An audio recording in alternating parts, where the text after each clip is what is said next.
The Clear Sheet Protector, a very simple but useful item that can help protect and organize important papers against the elements. I use these extensively at my work to protect handwritten documents and illustrations. Today I will use them to organize my manufacturer booklets.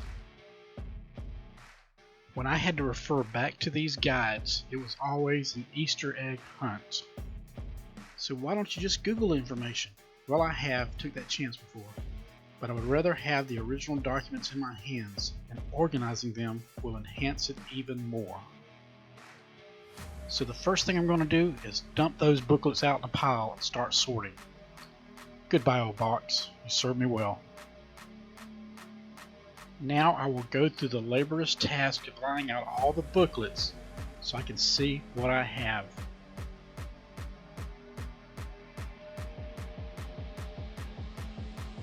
Next, I will start sorting booklets in general piles like pool-related, electronics, tools, and so on.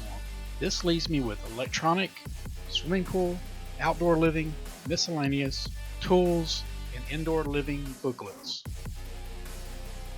When I begin sorting through each of these 6 categories, I will remove any guides that are not needed anymore. Now it's time to place the user manuals in the clear protective sleeves. When I am placing the guides in the sleeves, I will pair like items together, like the 2 types of vacuum cleaners we have, the different types of DVD players, and so on.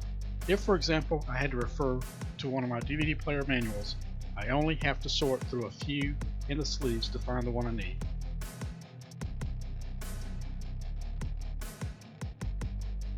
Now I have my user manuals all sleeved up.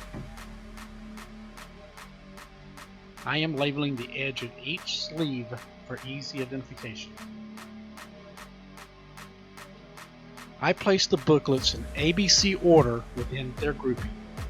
The groups are outdoor living, swimming pool, and tools in one binder, electronics, interior used items, and miscellaneous in the other.